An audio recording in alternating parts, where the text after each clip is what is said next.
नमस्कार प्रिय छात्रों, मैं doctor Vinod Kumar Bairwa, associate professor of English, SRP government college Bandikui. Today I am along with Kalidas. Is poetry always worth or worthy when it is old? It is in BA Part third year paper first. Today I would like to discuss or give a detailed description about Kalidas. Before to start Kalidas, I would like to introduce Kalidas. Kalidas is one of the uh, renowned Sanskrit poet and dramatist of India. He lived almost mid 4th to 5th century. He is regarded as the greatest person of classical Sanskrit literature. His birthplace is possibly somewhere in Malwa, in the center of India. He described or he gave a great praise of Ujjain. So it is guessed that he was a resident of Ujjain. The current legends are that he was a court poet of great king Vikramaditya of Ujjain. His works show his profound acquaintance with the court life. By caste, he was a Brahmin and devout worshipper of Lord Shiva. He described vividly the Himalayan scene in his works. So it is concluded that he had traveled far and wide throughout the country. The name of Kalidas itself means that he was a servant of goddess Kali Durga.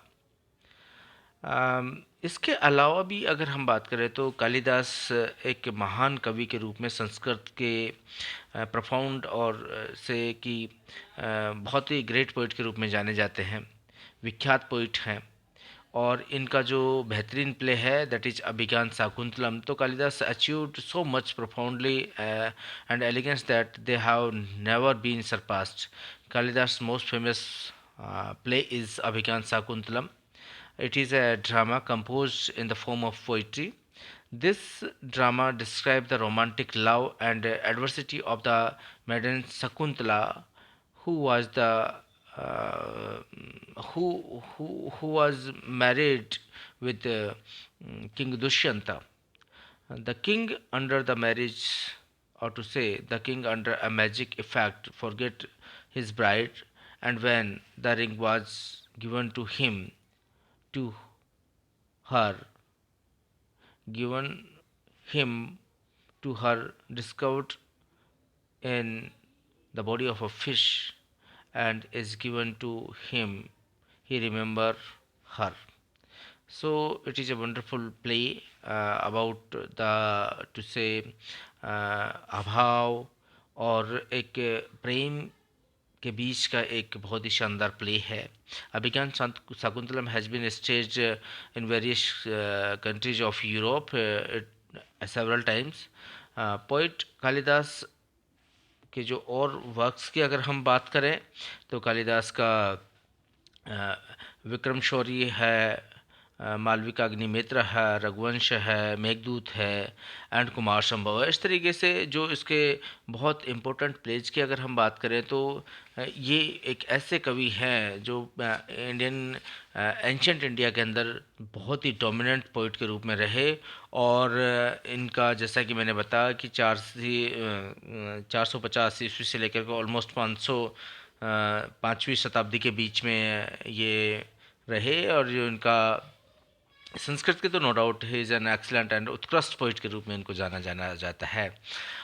मैंने आपको कहा कि ये उज्जैन के रहने वाले, हम इस बात से अंदाज़ा लगा सकते हैं क्योंकि इन्होंने जो बहुत ही प्रोफाउंडली डिस्क्रिप्शन दिया है वो उज्जैन के बारे में दिया है. उज्जैन की इन्होंने बहुत ज़्यादा प्रशंसा की है. ये अलग बात है कि इन्होंने जो विक्रमादित्य हैं जो कि किंग ऑफ जजमेंट के रूप में जाने जाते हैं, तो उसके दरबारी कवि के रूप में हम इनको रिकॉग्नाइज करते हैं. ये अलग बात है कि इसका कोई हमारे पास रिटर्न में प्रूफ नहीं है जिससे हम इस बात को साबित कर सकें कि जो कालिदास थे वो वाकई ही एक दरबारी कवि थे उज्जैन के. लेकिन उसके बावजूद भी क्योंकि उज्जैन के बारे में जो कालिदास हैं उन्होंने बहुत कुछ लिखा है, तो इस बात से अंदाज़ा लगाते हैं, हम केवल गैस कर सकते हैं कि हाँ, कालिदास उज्जैन के थे। और उज्जैन जो कि आज के मध्य प्रदेश के अंदर है, जो कि मिडिल इंडिया के रूप में हम इसको जानते हैं, मध्य भारत का जो एक कवि के रूप में जानते हैं। और इन्होंने बहुत विविध रचनाएं की हैं, बहुत विविडली, बहुत तुझसे कि एक डिस्क्राइब्ड वे में है, इन्होंने अपना एक जिसको कहा जाए एक्सपीरियंस और जर्नी को यहाँ पर रिप्रेजेंट किया है इन्होंने अपने वर्क्स के अंदर, जो इस बात को साबित करता है कि हाँ, कालिदास एक क्षेत्र के नहीं थे, उन्होंने पूरे भारत का भ्रमण किया था। उनके जो एक कोर्टशिप के लिए कि वो दरबारी कवि थे, इस बात का हम इस बात से अंदाज़ा लगा सकते हैं कि उन्होंने बहुत कुछ कोर्ट लाइफ के लिए लिखा है। हाँ, लेकिन एक इंटेलेक्चुअल होने के नाते निश्चित रूप से उनको लिखना भी चाहिए था, और उन्होंने लिखा, लेकिन काफ़ी कुछ हद तक उन्होंने क्योंकि उज्जैन के बारे में लिखा, तो इस बात से अंदाज़ा लगाया जा सकता है कि जो कालिदास थे वो निश्चित रूप से उज्जैन के रहने वाले थे। बिना किसी टू से अटैचमेंट के कोई भी व्यक्ति इतना कुछ एक पर्टिकुलर लैंड के बारे में, पर्टिकुलर जोन के बारे में नहीं लिख सकता, इतना प्रोफाउंडली वो नहीं लिख सकता है। लेकिन उसने जितना भी कुछ लिखा है वो वाकई बेहतरीन है, उत्कृष्ट है, आला दर्जे का है। तो मैं इतना ही कहूँगा कि जो कुछ इन्होंने लिखा है अपने लाइफ के बारे में, वो वाकई जो ग्रेट पोइट अपने कहेंगे कि जो कालिदास जी हैं वो निश्चित रूप से एक महान कवि के रूप में हैं। इनका जो वर्क्स की अगर हम बात करें, तो चाहे आप अभिज्ञान शाकुंतलम को ले सकते हैं, इनका विक्रम शौर्य, मालविकाग्निमित्र, रघुवंश, मेघदूत, कुमार संभव, सब कुछ सारे के सारे प्लेग्स के अंदर अविस्मरणीय घटनाओं का एकदम भरमार है। और ये जो हम शाकुंतलम की जो बात करते हैं, अभिज्ञान शाकुंतलम के बारे में, जो कि बहुत ही रिनाउंड एक वर्क है जो जिसको कि कालिदास ने लिखा है, तो ये एक ऐसा प्ले है जिसमें कि राजा एक सम्मोहन के प्रभाव में आकर के अपनी पत्नी को, अपनी दुल्हन को भूल जाता है। फिर उसके बाद में जब उसको जब उसको दुल्हन के द्वारा अंगूठी दी जाती है जो कि मछली के शरीर में मिल जाती है, जब उसको दी जाती है तो उसको वो सारा सब कुछ घटनाक्रम याद आ जाता है, और उसके बाद में दोबारा से वो सारी चीज़ों को एक एक सेंसिबल तरीके से लेता है। तो अभिज्ञान शाकुंतलम जो है एक वंडरफुल लव स्टोरी है, जो कि पूरी तरीके से इंडिया के अंदर ही नहीं, इंडिया के बाहर भी इसका बहुत ज़्यादा विमोचन हो चुका है। पाश्चात्य जो देश हैं उनके अंदर भी बहुत कुछ इनका विमोचन हुआ है। The present poem is a poem of 4 line only, जहाँ पर कि poet Kalidas some sort of questionnaires raise करते हैं। सो in this stanza of the 4 line, the poet Kalidas questions whether the poetry is always significant when it becomes old. When the poet send and tests the time, that is when the time doesn't affect the worthy of the poetry. It is signifies that the poetry has the real and the intrinsic worth in it. In the second line of the stranger, the poet Kalidas puts another question, whether the poetry becomes worthy or to say worthless due to being new. The poet leaves this question to decide by the sensible readers. वो अपने जो readers हैं उनके ऊपर डाल देता है कि जो भी इंटेलेक्चुअल रीडर होगा वो इस बात को डिसाइड करेगा कि हाँ, ये पोइट उपयुक्त है या नहीं है, क्या अगर पुरानी हो जाती है तो सर्वदा सार्थक होती है कि नहीं, और अगर नहीं होती है तो उसका कोई महत्व रहता है कि नहीं रहता। तो ये सब कुछ सेंसिबल रीडर के ऊपर वो छोड़ देते हैं। एंड डू नॉट डिसाइड, और भी ये बात बोल देते हैं, और ये इस बात को बहुत क्लियरली बोलते हैं कि the poet finally says that the foolish persons or the dull readers do not decide it themselves, but leaves it to be decided by the other persons and tell the decision of it. They are unable to decide the worthy of the poetry. That depends on the critic or the readers to tell them the worth of the और the two से the significance of the poetry.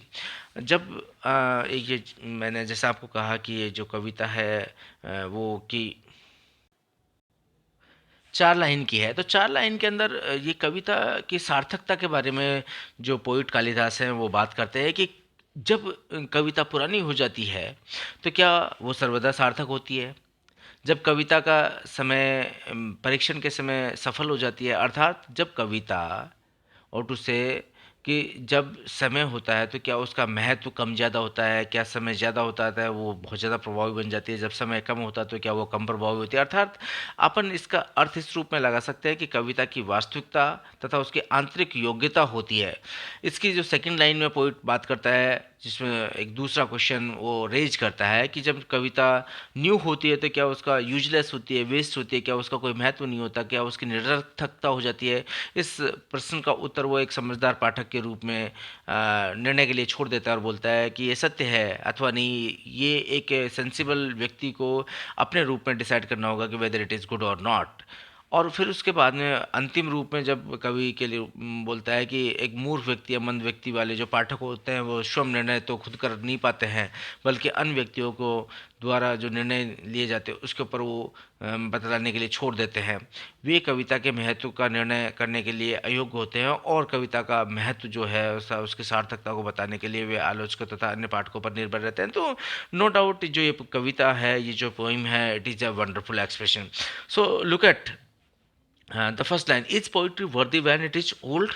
तो इसमें जो poet है वो question raise करता है, कालिदास इस बात को लिए बोलता है कि जब पोइट्री ओल्ड होती है तो क्या ये वर्दी होती है, क्या इसकी उपयोगिता होती है। Poet Kalidas put two questions in this stanza of the 4 line, whether the poetry is always worthy when it is old or whether the poetry is worthless it becomes new। And look at, and it is worthless then because it is new and it is worthless, क्या इसकी कोई उपयोगिता नहीं है, क्या it is useless कब, जबकि ये न्यू होती है। तो poetry raise some sort of a question है। सो और वो फाइनली क्वेश्चन के रूप में इस बात को बोल देता है कि reader should have to decide, कि reader decide yourself if this be true, कि अगर ये सही है या गलत है। तो reader should have to decide. Kalidas says that the sensible reader himself should decide whether it is true और नॉट। तो इसका डिसीजन रीडर को करना पड़ेगा। Fools suspend judgement waiting to be told. और जो फूल्स होते हैं, मूर्ख होते हैं, वो सस्पेंड कर देते हैं, लिंगर ऑन कर देते हैं, जो निर्णय होता है वो खुद तो निर्णय दे नहीं पाते। तो he himself should decide the significance of the poetry. The poet says, the poet ask the sensible readers हैं, लेकिन जो फुलिश वन होते हैं, ओनली द फुलिश रीडर्स जो होते हैं can not decide themselves whether the worth of the poetry and waits other readers to, or to say the critics to tell them the real and the intrinsic worth of the poetry, की क्या इसके आंतरिक उपयोगिता उतनी महत्वपूर्ण है कि नहीं। तो ये 4 लाइन्स के अंदर पोइट जो है बहुत सुंदर तरीके से इसमें वर्णन प्रस्तुत करता है कि कविता जब पुरानी हो जाती है, is poetry always worth when it is old, कि जब कविता पुरानी होती है तो क्या वो सार्थक होती है, वो पढ़ने लायक होती है, उचित होती है, सर्वाधिक उचित होती है। और जब बोलता है कि क्या कविता बेकार हो जाती है जब वो नवीन होती है। अब लुक एट, इसमें बहुत क्लियर कट फंडा है कि कविता सेम है, poetry is the same, that matter is the same, but poet says कि जब ये ओल्ड होती है तो हमें बहुत लगता है कि ओल्ड इज गोल्ड, उचित है, सार्थक है। लेकिन अगर ये नए व्यक्तियों के द्वारा लिखा जाता है, कंटेम्प्रेरी राइटर्स के द्वारा लिखा जाता है, तो हमें लगता है कि नहीं नहीं इसका इतना महत्व नहीं है, क्योंकि ओल्ड जो लोग हैं, जो पुराने लोग हैं, वो ज़्यादा बेहतर तरीके से लिखे हैं, लेकिन नए लोग हैं वो इतना बेहतर तरीके से नहीं लिख पाते हैं। कालिदास बोलता है कि एक विवेकशील पाठक को ये स्वयं निर्णय करना होगा कि जो जो रीडर है, he should have to decide whether it is true और नॉट, कि सही है, ये जो तथ्य है जो मैंने प्रस्तुत किया है ये उचित है कि नहीं है, उसको स्वयं को डिसाइड करना होगा।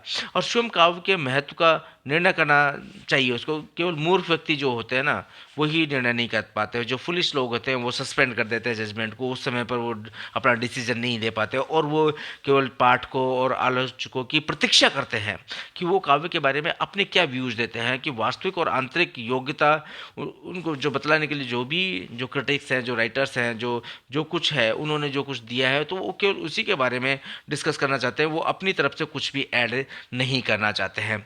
तो इस तरीके से इस पोइम के अंदर कालिदास ने बहुत ब्यूटीफुली इस चीज़ को रखा कि हमें जो भी लिटरेचर के अंदर जो मटेरियल मिलता है इट इज़ ऑलवेज वर्दी। हमें कभी भी क्वेश्चन यार इस बात के ऊपर रेज नहीं करना चाहिए कि कोई अगर चीज़ आसानी से मिल गई है तो वो कम वर्दी है और बहुत मुश्किल से मिली है तो वो बहुत ज़्यादा महत्वपूर्ण है। इसलिए हमें इस बात का ध्यान रखना पड़ेगा कि पोइट्री और literature whether it is old और न्यू, उसकी जो अहम महत्ता है it is always be. So this is the poetry, it is all about poetry, the description given by the Kalidas, and in the next class we will discuss about same topic, is poetry always worth when it is old। जो भावभूति हैं उनके द्वारा जो लिखी गई poem है उस मतलब पोइम के बारे में जो उनके विचार हैं उनको हम पढ़ेंगे। तो till then bye bye, all the best, thank you.